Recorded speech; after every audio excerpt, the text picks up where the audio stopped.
One of the leaders of the world's biggest bond fund manager, PIMCO, is urging lawmakers to cut the massive federal deficit, but not as fast as Republicans would like. Bill Gross warns that cutting too swiftly would choke off the economic recovery.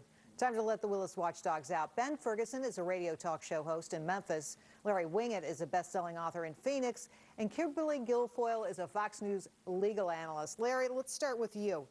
What do you make of this? Is Bill talking his book here? Is he trying to raise stock prices because that's what he's buying right now? You know, I guess the profoundness of this whole statement kind of eludes me. We need to cut the federal deficit. Like, isn't that pretty high on the duh factor? Doesn't everybody pretty much know that?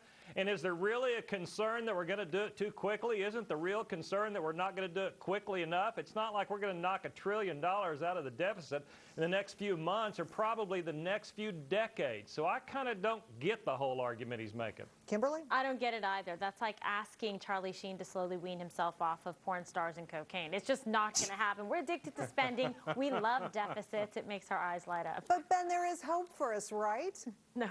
Yeah, you know, the thing I laughed about is I'm sitting there going, okay, has anybody that's actually an elected official genuinely had a consensus with anybody else that's elected to have drastic cuts?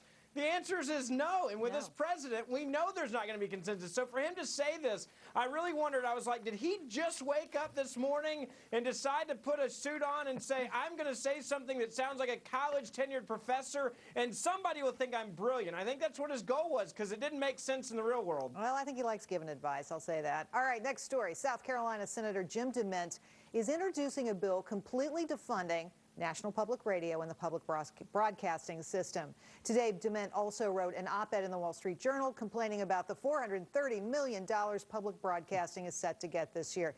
Ben, what do you think? Does NPR need all this money? No, they don't need any of it because their executives are making $600,000 to some of them up to $1 million. You got $211 million coming in pure profits from Sesame Street while you and I are subsidizing them. I like Sesame Street for little kids, but if you're making $211 million, you don't need my cash. But the other thing is the political bias here. Could I ever get hired by NPR anywhere in the country? The answer is no. Why? It's liberal. Yeah. All right. They definitely they definitely have an obvious ideology. And in terms of their CEO pay, $632,000+. When are they going to learn that perhaps they too should learn to be a little bit more cost effective? Well, and they're making more than the president, those folks. Well, it's ridiculous. Larry? Well, you know, I do think PBS has some outstanding programming. After all, I've had a PBS special, though I never will again after making these statements. Right. I think we ought to cut all funding for taxpayer funding for all private sector. Amen. Especially PBS and for NPR. You're about to get an email after the show. Yeah. Well, that was nice while it lasted, Larry. All right. The president of Northwestern University in Chicago launching an investigation into a presentation of a live sex act for human sexuality class. I kid you not. Students were made aware of the upcoming demo and not required to attend. Kimberly, come on. Oh, and it was the biggest attendance ever for class in the history of Northwestern University. And finally, some truth in advertising. Human sexuality class. There you go. But I mean, honestly, that's an institution that has high academic standards, moral standards, not so much. Larry, are you pro or con this? He's unsure. You know, that's pretty easy to figure out. I remember when we used to have to get a signed note from our parents to see line drawings of the reproductive system in class. I don't really think that college students, by the time they get to college, need to know tab A goes in slot B or need a demonstration. Why don't they watch sex on the internet like the rest of the world does?